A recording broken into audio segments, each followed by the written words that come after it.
Thank you. Thank you very much for welcoming me here again.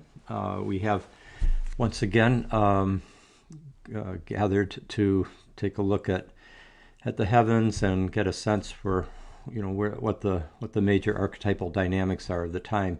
It's been 9 months since since I came to you in the same forum. It was in April, right after the lockdown produced by the pandemic here in the United States had fully clicked in, and first in March, and then by later April, by the time we sat down for this, we were deep into it. And I did this talk tonight will both be in continuity with what I presented there, and will, to some extent build on it. But I also want to, I imagine a good number of you who are here tonight, or who are watching this in future recordings or listening to it, would have been there, listened to the earlier one. But I want this to also stand as an independent presentation. So to some extent, I'm going to cover overlap with what I did last time, particularly in order to get across the larger frame of reference. It was very clear, looking ahead by most astrologers years ago, that 2020 was going to be a very, very demanding year.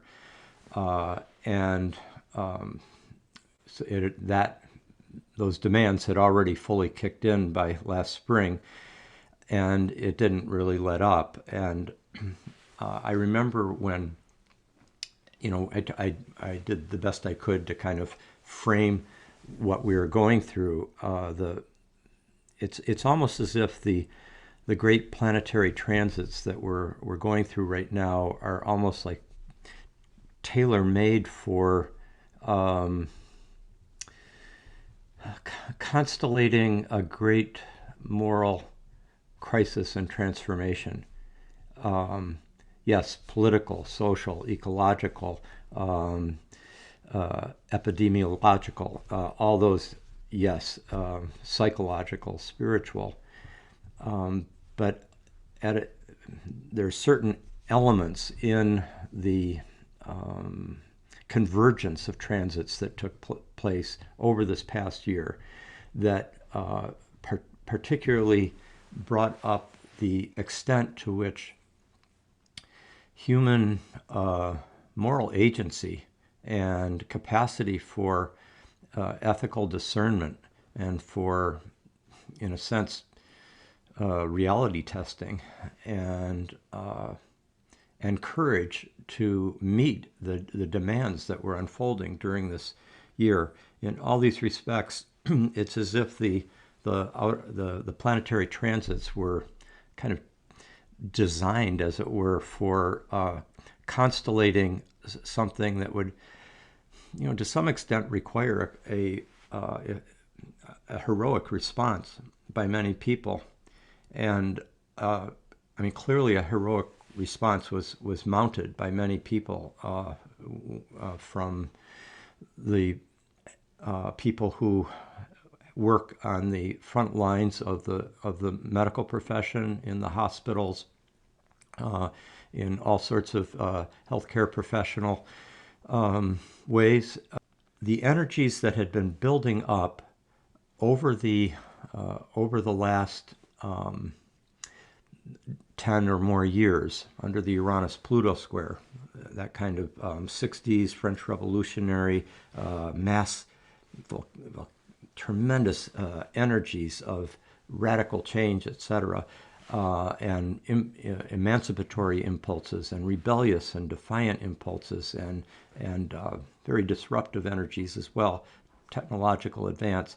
All those were kind of coming to a climax at the very end of that long Uranus-Pluto square, with the arrival of Saturn into the configuration. And I'm going to take a moment here to just show you visually what that looks like, as I did last time. But in this case, I'm going to first share my screen and show you an image that has that shows the three main excuse me, the three main planetary alignments that have converged at this time, particularly like 2020, 2021. These are the peak years of it. It was coming in already in 2018, 2019, as Saturn came into the conjunction with Pluto, and now in that conjunction with Pluto is still there with Saturn. I'll kind of unpack the archetypal dimensions of that in a minute, the meanings, the qualities, the phenomena that we see. That's still going for approximately another year, but coming in this past year was also the Saturn square to Uranus, which is now in this year at its most intense form. So I want to just convey that to you with this handy graphic that was put together by a colleague of mine who is Kyle Johnson. And so there you can see, starting roughly in 2007, just before both the beginning of the presidency of Obama, but also just at the time of the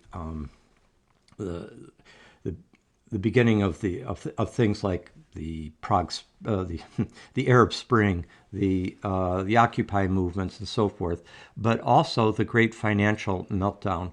And this was the last time that Saturn was lined up, right here at the 2008, 9, 10 period, when the global financial crisis hit. And so that Uranus square Pluto has been going on for this entire time and is now just moving out of orb.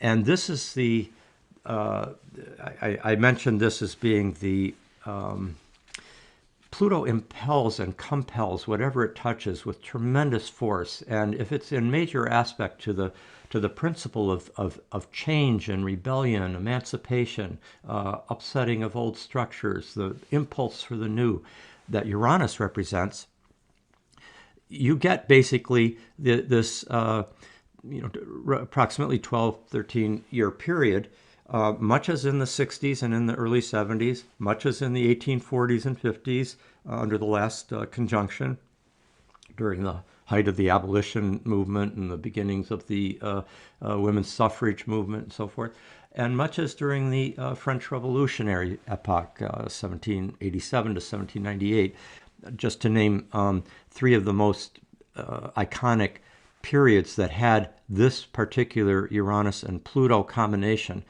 That's been going on all this time, and that the feeling that we're living under, just with a tremendous intensification of the impulse for change and reform and transformation, to bring forth the new, to participate in evolutionary and revolutionary change in one's life.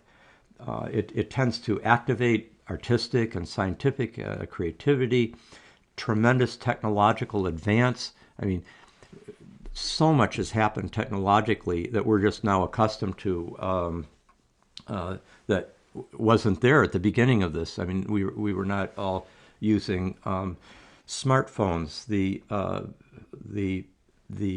social media just became far more prevalent, powerful, from Facebook and of course Instagram and so forth. The drive for social justice reform and equality and freedom and ecological awareness. All these have been tremendously pushed into human consciousness and constellated with great force as a kind of archetypal field that we all participate in. This is kind of a zeitgeist that something's in the air.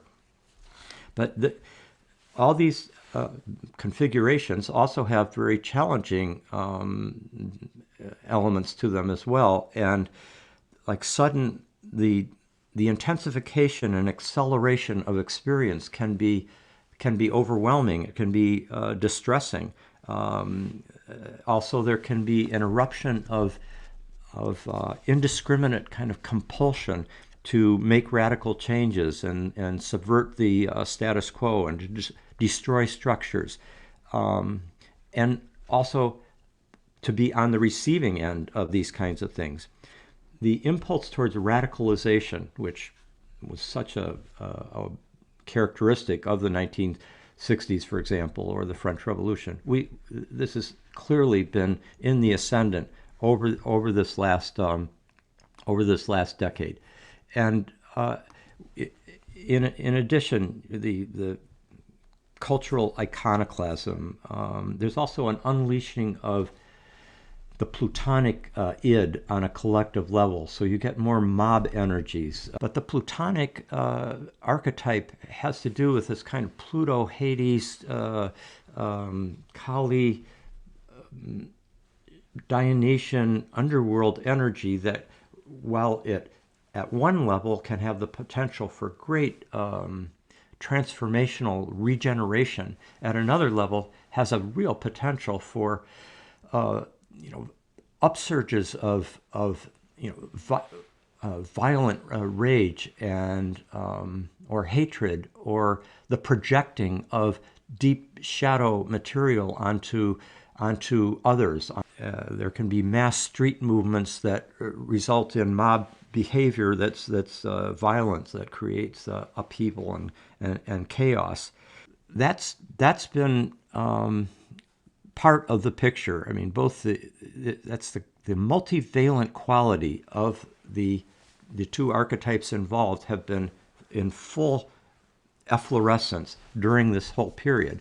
But what we knew was coming was that when Saturn would come into the conjunction to Pluto and square Uranus, I'm going to move over in a second to show it in a circular form going around the with the Earth at the center, so you can see where the planets are in geometrical alignment with each other with respect to the Earth, which is also moving.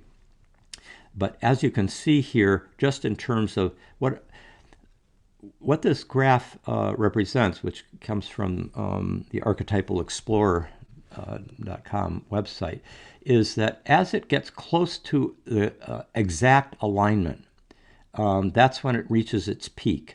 And then you can see between 2012 and 2015, basically, the Uranus square Pluto was reaching exact alignment several times over that several-year period. But it was within orb, what we call an orb, which is like the number of degrees on each side of exact alignment where it is archetypally operative.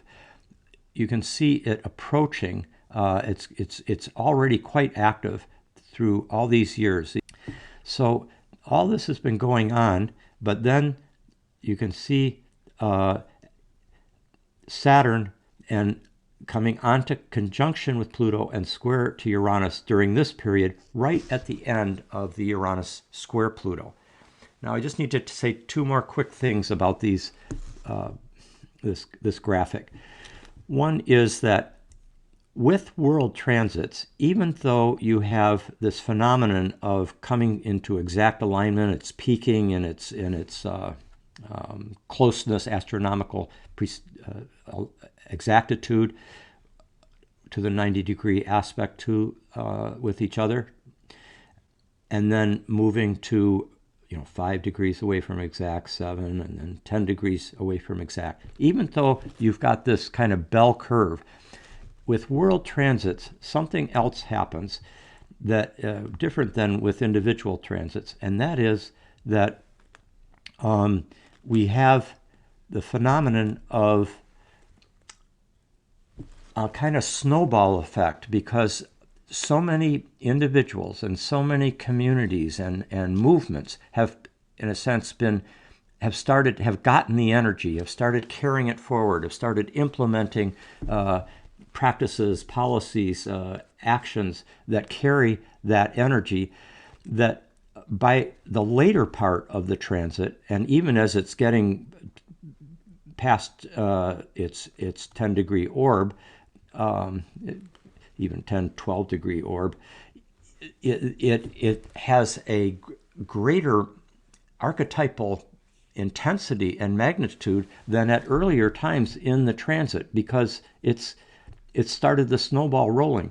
We see this in the 60s, where in the early 60s it comes into orb, the mid 60s, 65, 66, it's exact. And indeed, the energy, the revolutionary impulses, student movements, civil rights movements, women's movements, environmental movements, African independence movements, and so forth, right across the world, gay liberation.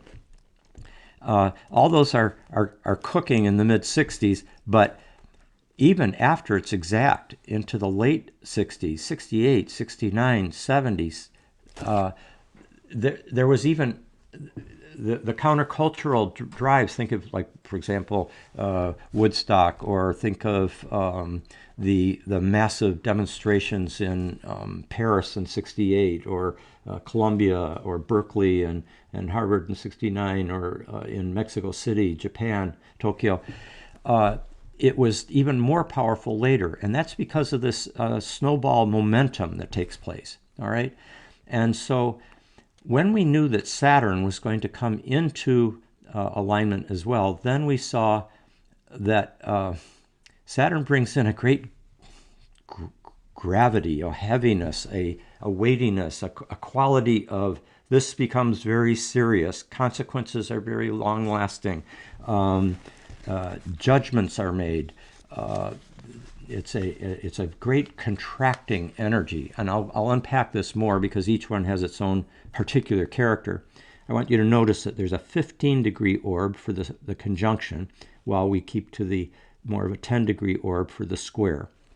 The conjunction and opposition seem to have slightly larger orbs, and that's why it's defined in that way. But what we could see is that during this period where they're all kind of converging, and which we are very much in the middle of, or in, I would say, the moving towards the second half of, that's that kind of energy is we knew it would be like an eye of the needle, that everything that we had been going through, that had been building up, was now going to come to a kind of dramatic confrontation, and also that the chickens were going to come home to roost. That's a classic Saturn-Pluto thing. Or the rubber's going to meet the road, or the reality principle is going to kick in with great force. So that's one part of the picture. Now I also want to just show you one other thing, and here are the world transits. I'm just going to bring in not only Pluto, that's this symbol here, and Saturn and Jupiter, which are in the triple conjunction for all of 2020, but I brought in Mars because Mars has played a huge role over this last year, much more so than it usually does, and that's because it went through a long, first because it conjoined this triple conjunction almost a year ago, and secondly because it went retrograde direct, and over a several month period during later 2020, it really made the it brought Mars as a triggering transit. So I'm wanting you to see, now we are a year ago. So look at how you've got this big triple conjunction of Saturn, Pluto, Jupiter. We talked a lot about that last year. That triple conjunction went all year, and squaring 90 degrees to Uranus. So this is a what's called a hard aspect, a dynamic aspect. Things happen under it. It requires consciousness to take account of the eruption of the archetypal energies and deal with it and go through deepening or transformation on pain of fate taking over. Jung often used to say, what we don't confront consciously is going to happen to us as fate, as if from outside of us, because it's part of the gestalt, and it's going to manifest itself one way or another. And if we keep it in the unconscious, suppress it, deny it, ignore it, then that's when things tend to be constellated in such a way that they come at us from outside, and we seem to be on the receiving end or a victim. Now, as we move forward here, you can see a month later, Mars has come into, in March, it's coming into this triple conjunction, and all through March and April, it is just, I'm just going to move it, this is moving day by day at a pretty quick pace. And you can just see how Mars has just gone right across all these. And that was last spring when Mars basically triggered the crisis that triggered the action of this triple conjunction and square. Now, as the summer progresses, Mars keeps moving forward, but then something happens quite remarkable, and that is when it gets to late Aries here, it starts to slow down. This is in apparent motion from the Earth, and then it stations. And where did it station? It slowed down and stationed right in the square to this triple conjunction.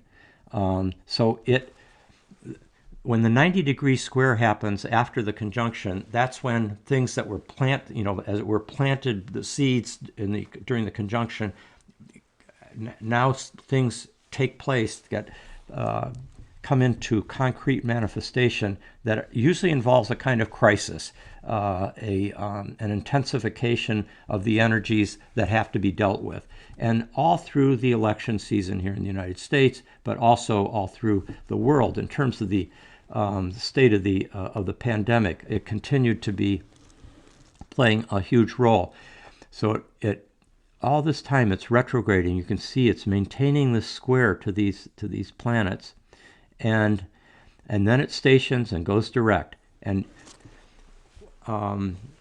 notice that here, as we get into November and December, it starts to come onto it's still tight square to all these planets, but day after day, it starts moving into this conjunction with Uranus until January 6th. You've got the conjunction with Uranus. That Mars-Uranus is the most volatile alignment you can get, especially when it's squaring Saturn and Jupiter and Pluto like that. Just the Mars-Uranus energy, it's bold warrior energy at its best, courageous, breaking past the boundaries of constraint that are oppressive, etc. But the shadow side of it is it's like juvenile delinquency energy, the firebrand who is full of their own aggression and breaks the glass, breaks in. That is potential coming with the square to Pluto. What each of these planetary archetypal complexes in coming together at this time with such force, with such a convergence, it's pretty rare when you get even the three of those planets all in hard aspect at once, Saturn, Uranus, Pluto. Even just two of those with Saturn and Pluto, that's a very big deal. The last Saturn-Pluto opposition was 2001 to 2004 with 9/11, the beginning of the so-called War on Terror, the invasion of Iraq and Afghanistan, and all the horror and hardship that unfolded from the first Cheney-Bush term, and all the contractions of energies that took place then that were still, that kind of security state quality that ramped up at that time that is still with us. That Saturn-Pluto cycle that we're in again, this conjunction is a huge one, 2018 to 21, that we're most of the way through now, but we've got this year still very much with us, and much complexified and exacerbated by the fact that Uranus is in the picture as well in the square, and the fact that therefore you've got Saturn square Uranus, which has its own dynamic, which I'll be unpacking in a second.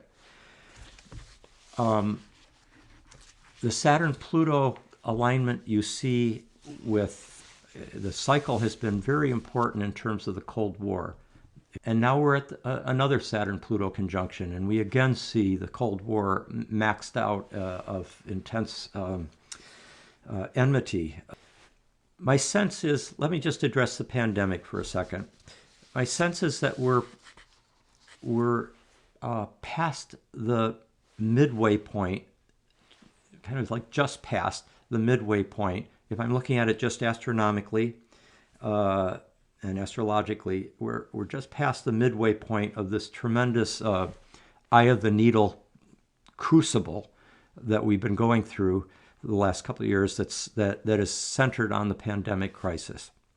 You could say that the crisis is, we have to always remember that the pandemic is one crisis that is like nested inside a series of other extraordinary crises. The largest one being the great ecological crisis, the catastrophe of our time, and the climate crisis. But there's social justice crises that are happening around the world and in our own country. There's the international tensions and international peace issues. All of these have their own kind of timing and their own arc, but they're all being constellated right now to a kind of fever pitch, and this is a time when our actions have a great deal of consequence. I want to just say a few things that those of you who heard this talk a year ago or 9 months ago, this earlier state of the world report, so to speak, from the point of view of the archetypal dynamics of our time, the world transits, the state of the collective zeitgeist. I want to just bring up a few points that I think are important to mention once again. All of us who are looking at these invisibles, the archetypal is both very tangible, and yet at the same time, it's not like measuring atoms or billiard balls or temperatures and so forth. The archetypal is a kind of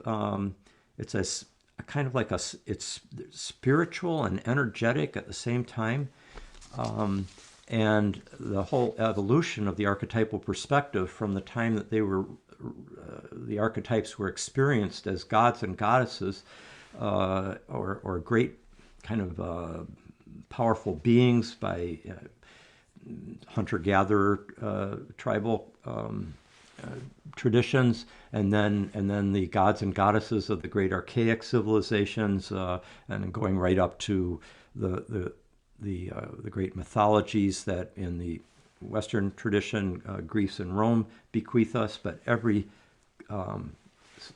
civilization has its mythological background. Well, those became those archetypal mythic potencies, those essences of particular qualities that have that transcend the human, that and yet inform the human, that influence us, that come from within as well as without. Those became conceived during the great philosophical revolutions of the axial period, particularly in Greece, with Plato, Pythagoras, Aristotle, Plotinus and others, recognizing these in terms of archetypes, which is where the term comes from. It's from the Platonic tradition. Something is beautiful to the exact extent that it is participating in archetypal beauty, in a transcendent, absolute essence form of that quality. Same thing with justice. Same thing with all the different qualitative differentiations of human experience have archetypal cores or hearts to them. Now,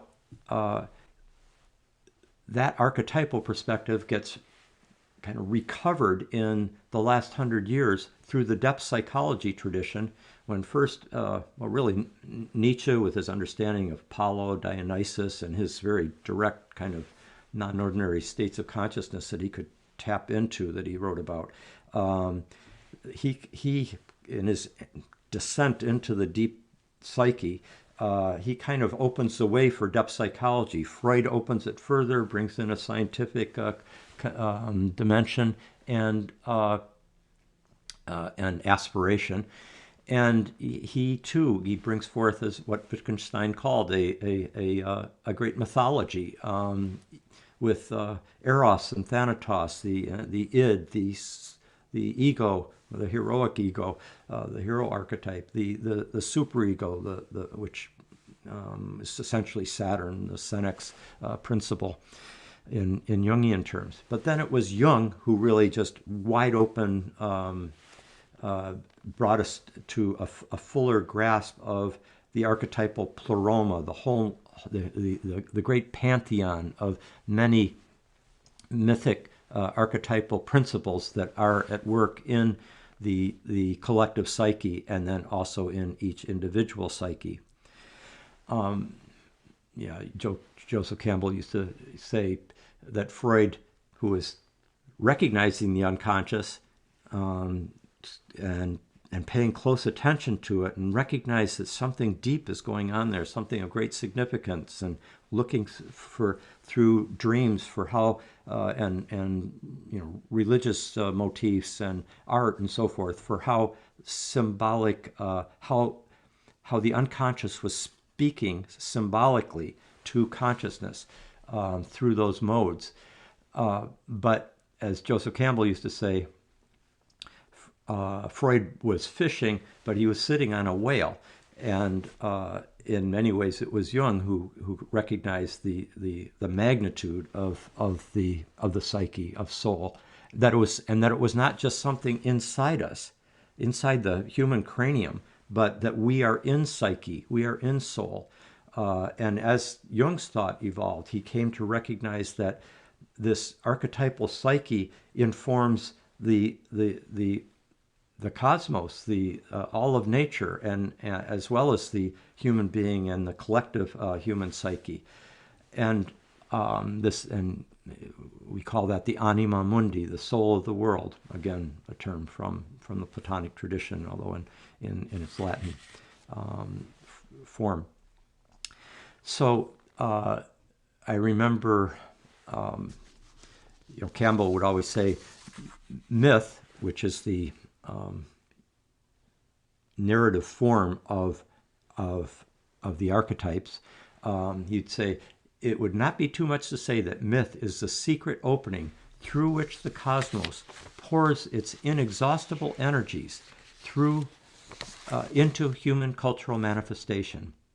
See, he's pointing to the cosmos pouring its archetypal energies into human cultural manifestation, using myths, for example, using dreams, using religious experiences and mythologies, and also coming in very powerful non-ordinary states of consciousness through sacred medicine journeys and so forth, meditations. But Ira Progoff, a Jungian, once said, the archetypes are mediators between the individual and the cosmos. And that's right on. That's very telling. And I think what our research points to is the extent to which the cosmos not only is informed by the archetypal, but in some sense it has permitted us a kind of it's permitted us a kind of sign, a signal of what archetypes are being constellated at what time and in what relationship to each other. Plotinus talked about the way astrology works is that it's as if the heavens seem to be a kind of script that the soul of the world is writing, and that the reason that the movements of the planets and as well as many other aspects of nature and the cosmos have meaning is that meaning pervades everything and goes all the way down. It's not just like meaningless matter and then human beings and complex brains come along and suddenly meaning gets created ex nihilo out of the blue, out of nothing. Meaning and sentience and consciousness goes all the way down in some form or other. Awareness, we're in a panpsychic universe. But even beyond that, this panpsychic universe seems to be capable through this great, as Plotinus said, everything's interconnected and everything is interdependent and everything is breathing together, so that the movements of the macrocosm is in some way precisely correlated with the movements of the archetypal dynamics of human life. And that gives us a great insight into what gods are at work and are at play at a given time, and how we can participate more intelligently and not get carried for a ride in quite potentially destructive shadow forms of those same essences, those same very powerful principles. I think as human beings, we're always seeing through the narrow chink in our cave. You know, we see through a glass darkly.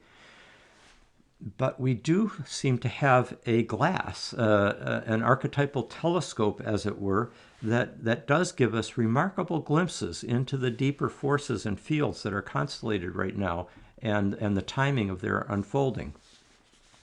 Now, these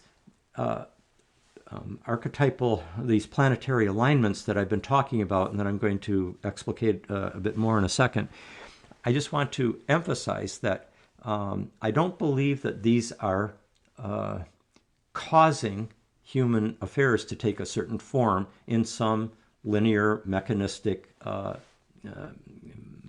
manner that is built on the model of billiard balls hitting each other, or gravity pulling heavy objects down to the earth, or electromagnetic radiation or something like that. The evidence is way too multidimensional. It's too many-splendored in its meanings. There's a creativity to it. It seems to respond to human participation in a way that suggests a very sentient response of being, in the same way that our indigenous brothers and sisters are able to look around at nature and have a sense of which they feel embedded in, and have a sense of this kind of continual communication from the world around them as being, in a sense, part of their kinship, kindred beings, not these non-human objects that lack any consciousness or claim on our moral attention. Just the contrary.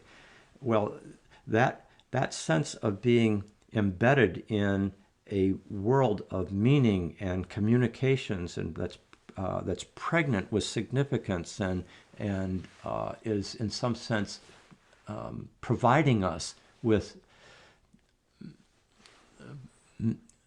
signs of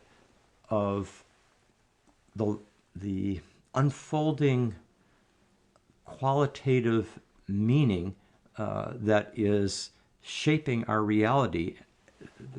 That's something that most societies have lived with, most peoples have lived with in the history of humanity since time immemorial.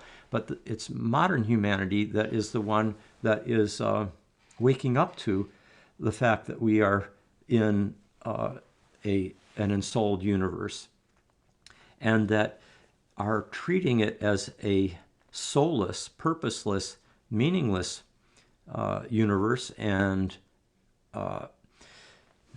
non-human nature that is just somehow subject to our exploitation.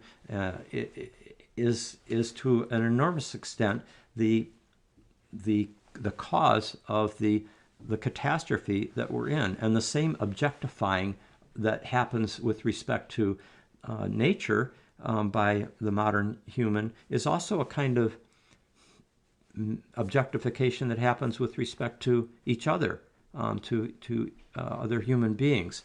And what seems to be emerging in this time of, what I would regard as a kind of initiatory crisis that many of us see as a great rite of passage, in a sense, for humanity to die to its old identity and wake up to be born into a flourishing kinship with the rest of the Earth community and with this cosmos that somehow cares miraculously enough to have the movements of the planets around our moving Earth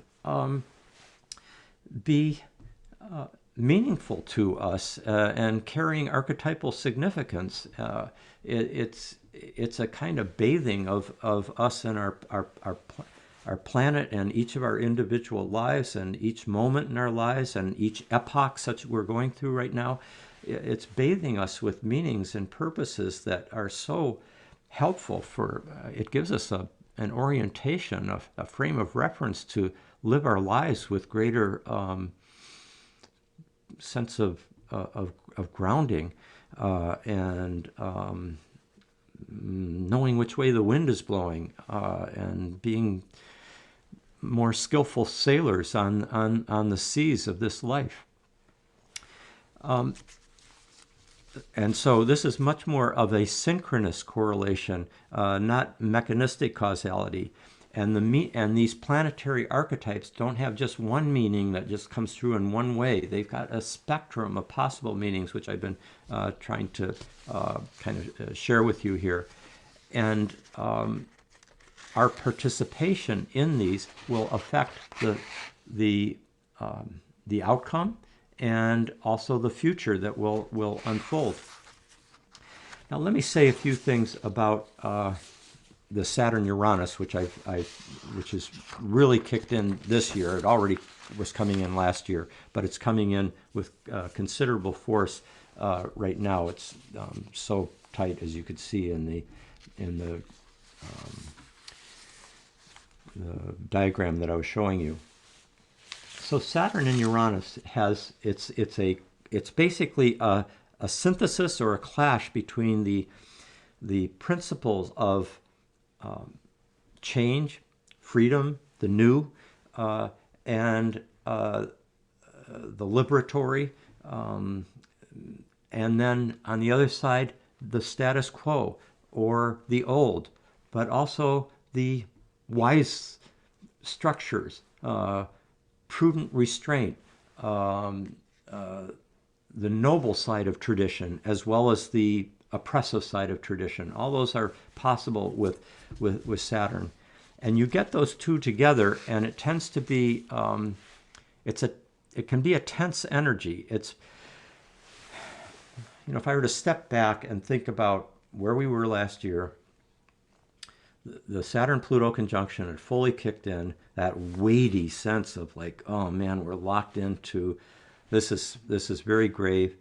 everything that Saturn represents is going to be catalyzed with volcanic intensity. Things like being separated from each other, being alone, facing isolation, facing disease, mortality on a collective level, dealing with great constraints, dealing with loss, with loss of resources, loss of jobs, impoverishment, deprivation, all those hard things about Saturn. I mean, that one could see that coming with Saturn-Pluto, even at the same time that Saturn-Pluto also gives this potential for great kind of courageous facing of the hardest aspects of existence and bringing one's kind of steely determination and backbone and effort to push the Sisyphusian boulder up the mountain, even, however hard it is. That Saturn-Pluto that we've all been going through here for the last year, that feeling of almost being locked in cement at times, and things are going just so slowly. The progress is so minimal, if at all, at times. And then at the same time, you've got this Uranus-Pluto energy, which is just hyper activated the rapidity of change, the acceleration of change, and you bring those two together, and Saturn squaring Uranus, you've got this kind of crisis of contradictory energies or opposing energies hitting each other, and there can be so it's a defiance of a lot of ways of bringing out this Saturn-Uranus. First of all, I want to just say, while last year had more that sense of being locked into a very slow-moving, grave situation that was going to take so much hard work to deal with and so much discipline and courage, etc. We still got that in the picture, but as Saturn-Pluto moves out of orb and gradually in the course of this year towards next year, Saturn-Uranus is fully engaged, and that's a more volatile energy. I want to open up to Q&A in just a very few minutes, but there's a few essentials that should be gotten across. The Saturn-Uranus energy can be an energy in which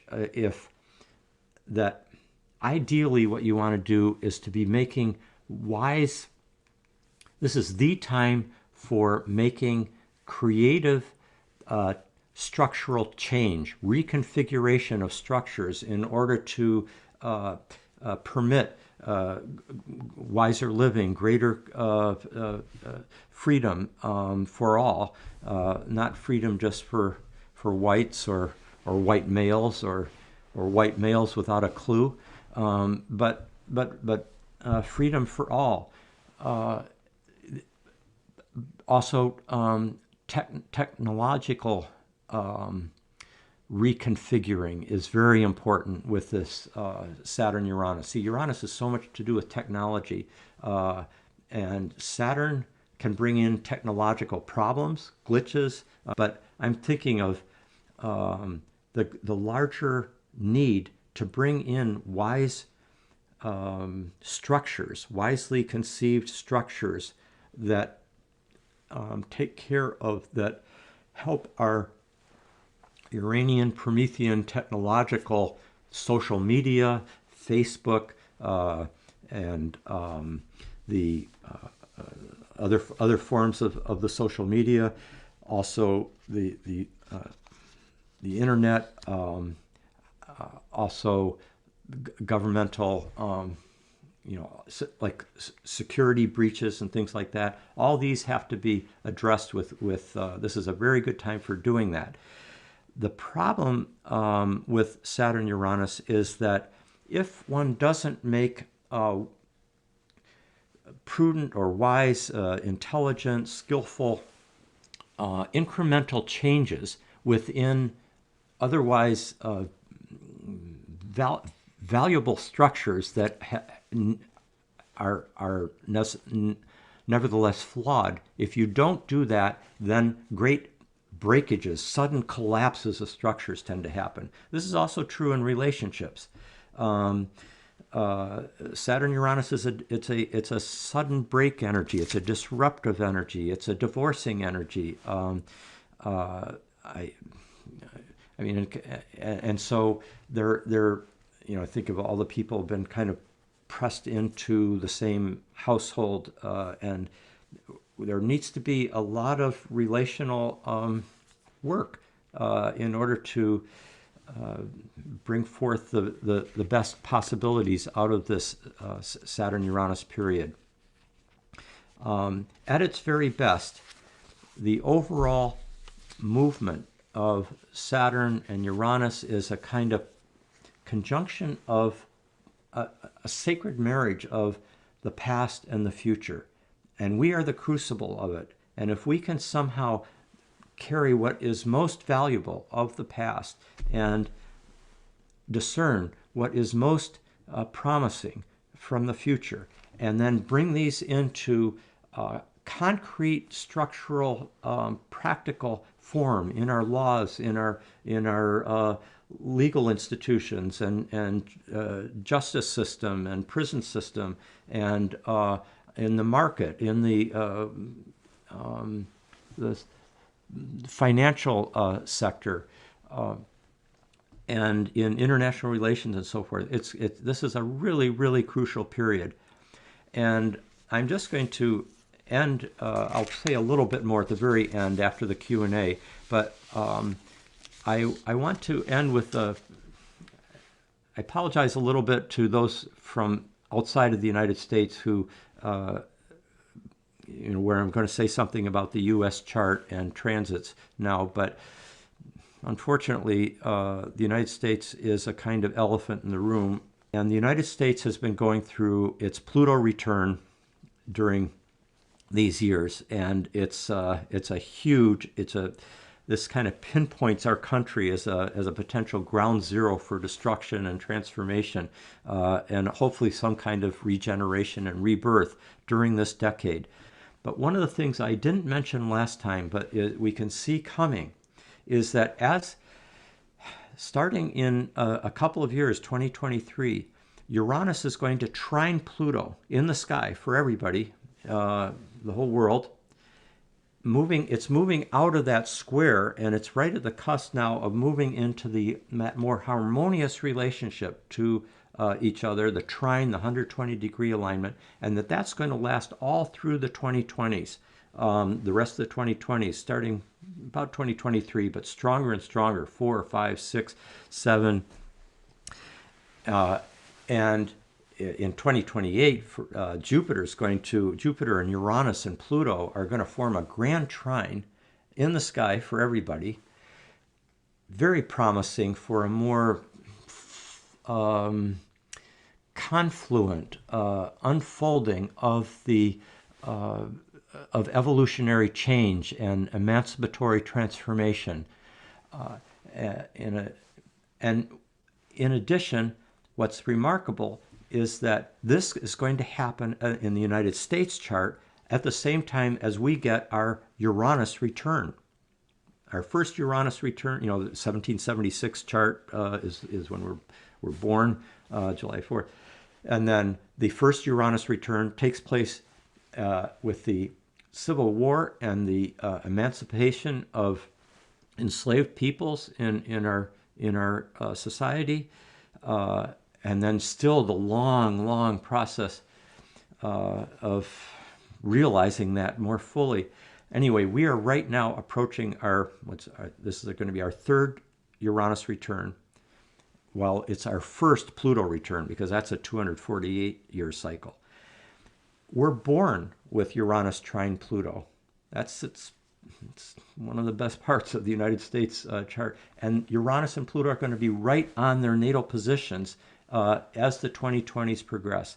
I'm saying all this because my sense is we still are in the full throes of a great crisis, but the whole world is going to experience some, I think, alleviating of these tension-producing and crisis constellating energies, and move into the potential of a great, of a more flowing, harmonious interaction between these great gods and goddesses, these archetypal principles, and within ourselves.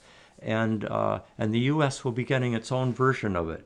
I think we have gone through a great, I don't have to say this to anybody, we've obviously gone through a great crisis in this country and continue to in this world as well. And the climate crisis is going to take more and more focus. It'll require it. We'll be more and more aware of it as each year goes by. But the more we can see that, at last, some sanity and competence and compassion are in the White House. What a difference. It brings some grounds for not moving in the exactly opposite direction of what would be best for our planetary community. I have something else I'm going to say right at the very end, but I want to turn now to the questions and answers. And the first question is, how can we make best use of this planetary configuration, or these set of configurations? Is there a chance of a missed opportunity? Indeed, there is always that chance. This is from Kel, who has written this.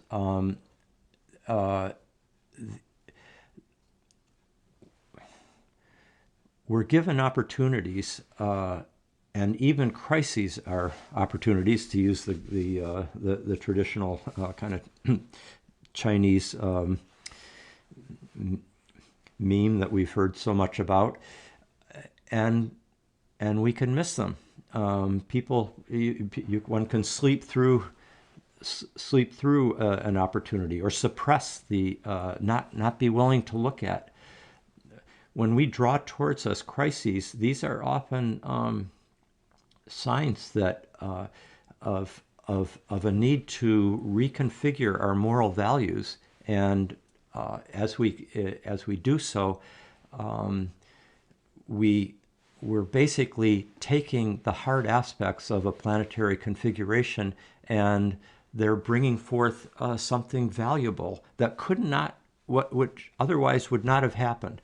Keep in mind that the more consciousness that we can engage our time with, the more courage and imagination and compassion that we can bring to this moment. These are waveforms that are coming in, and they can express themselves in a number of ways, and we can really bring forth some wonderful fruit from these crises. I have studied thousands of birth charts in my life, and one of the things I have noticed is that people who are born with certain hard aspects, what we most admire of those people are the qualities that are connected to the hard aspects in their chart, those particular archetypal dynamics, which force them in some sense to come to terms with some problems, tensions in their lives, and that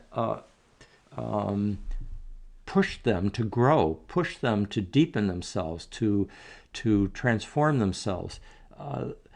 And that's what we most admire about them. We seldom admire the parts of their charts that are just the easy things. It's the things that push them. And often the people who have a lot of hard aspects are the ones who we most find notable for their achievements and for their gifts. I'm just going to mention briefly that the big transits that we're going through right now are the kinds of transits that Stan Groff and I noticed in our research together are present at the times in personal charts at the time of great when perinatal energies, which involve the reliving of birth and the confrontation with death, get activated, and those perinatal energies are extremely powerful, and they constellate such an archetypal complex that they, when one's fully in it, it can create almost like a psychotic state, which is why in doing deep inner journeys, whether it's sacred medicine work or holotropic breath work, or sometimes it's a spontaneous spiritual emergency, you really need to have guides. You need to have people who know the terrain, the territory, to be able to midwife this transformational process. As Stan said, the full experience of the emotion is the funeral pyre of that emotion. So you want to be able to bring it to the surface and release it. But if you don't release it and it's just brought to the surface, and it tends to be brought to the surface under certain transits, which we're getting as world transits now, the whole world, in a sense, is in a kind of perinatal crisis. And that activates, at times, very powerful paranoid energies and bizarre fantasies. These are transits, these are planetary principles of birth, of death and birth. It's as if there is a great initiatory death rebirth rite of passage that humanity is fully immersed in and is entering into, or fully into, but also entering into a new, potentially awakened relationship to, by awakening to our belonging to the universe, and that the interior of human beings is the interior of the cosmos, and our consciousness is in some sense the universe's consciousness becoming aware of itself in a new way. This is a very, very important time. I sometimes think of the end of the Kubrick's 2001: A Space Odyssey, where the kind of star child, almost embryonic and it's just amniotic, is like floating out into the cosmos, born out of the dying of the old, is back that coming out at the same time that the great first photographs of the Earth are visible from the moon and from astronauts out in space, giving us a sense of our Earth community and this precious blue floating evolving globe. Makes me think that as difficult and challenging, discouraging a time that we've been going through, and I think the more sensitive people are, the more aware they are of the state of the biosphere, for example, the more easy it is to get discouraged. Thank God there are so many who are facing it head on, who are not allowing themselves to be overwhelmed by the magnitude of our task. The fact that this larger picture is there of a meaningful, purposeful cosmos that is in some sense focused on the drama of this Earth and of our species on this Earth, and each of us as individuals, makes me think that the universe is in some sense caring for us and holding space for us to go through just as we as communities can hold space for each other to go through the deep interchanges that are not easy to be transformed. So perhaps are we part of a larger, meaningful and purposeful cosmos that is bringing forth transformations through us, in which we are perhaps a bridge to something new. As hard as this time is, I am deeply convinced that it is part of something bigger that is great, that is noble, and all of us are called on to meet this. So I think in terms of the last question here, what are the qualities we need to develop to best deal with these? Saturn Uranus is the aspect of the someone who is able to engage crises, and it's like the aspect of the crisis manager. Churchill had Saturn Uranus in hard aspect, and I mean many things that weren't great about Churchill, but one thing is he was a crisis manager for the British and the Allies in World War II in very effective ways. So that's one thing, is that we need to be bringing in a certain model of crisis management. We need to also be building in, reconfiguring our structures so that they will be wiser and more life-enhancing. If I were to summarize the overall gestalt, we are in a time of, in which there are volcanic pressures for the radical and overwhelming transformation, reconfiguration of all life structures, according to, and to do this in a way that is as mindful and soulful and heartfully in contact with the whole, with the community that we are part of, with the Earth community that we are part of, with the cosmos. Let me just end with one last thought I had over the weekend. I was reading during my non-existent spare time, actually, while eating lunch. I was reading an article that is an excerpt from a new book that's coming out by Dorothy Wickenden. The name of the book is called The Agitators, Three Friends Who Fought for Abolition and Women's Rights. In their lifetime, they didn't necessarily see everything. I mean, they were seeing great things happen, but they didn't see everything that they wanted and needed to happen, and they were doing it under unbelievable constraints.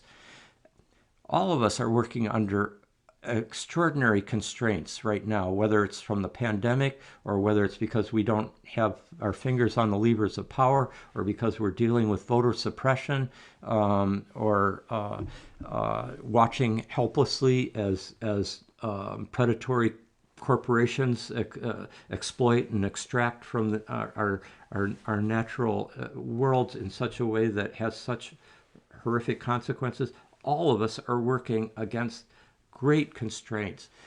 And yet, how noble those women were. And they will go down in eternity for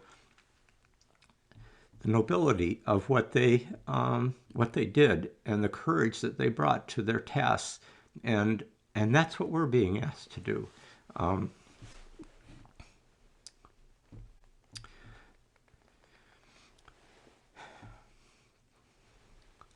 Those of us who are elders, in our 70s, 80s, 90s, even, we're in our final stage of our last act of like Act 3 or whatever. Those of you who are younger, you have so much in front of you to be able to take. I mean, we who are my age need to do what we can do and impart what we can impart in the time that's remaining to us. We didn't choose, at least in any conscious way, to live in such a time of crisis, of turmoil, of unpropitious circumstances. But that's not up to us, as Tolkien says.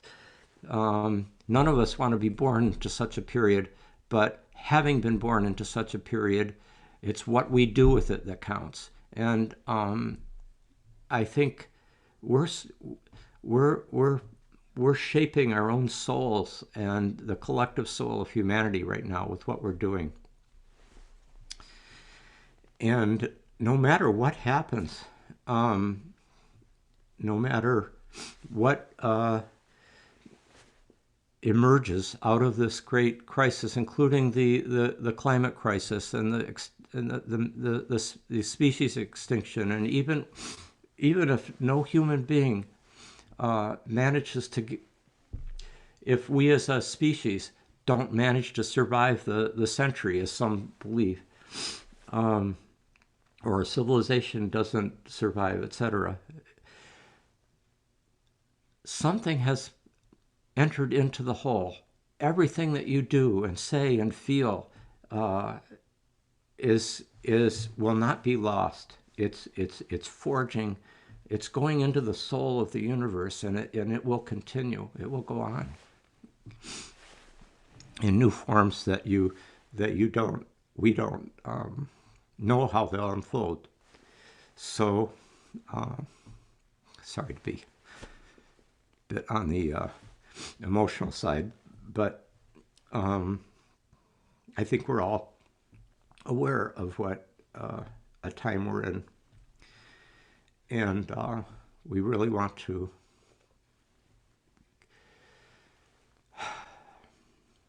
bring our full game to it and do our very best and work together, call on the energies of others when our own energies are flagging. And I personally have great hope for the future. I don't know what form it'll take, but I have great trust and faith in this cosmos that we're in this magnificent Earth community that we're part of, and that has, and in the great human experiment that has brought forth everyone who's alive today for a reason. And I wish you all the very best. Okay, thanks for listening with me this evening.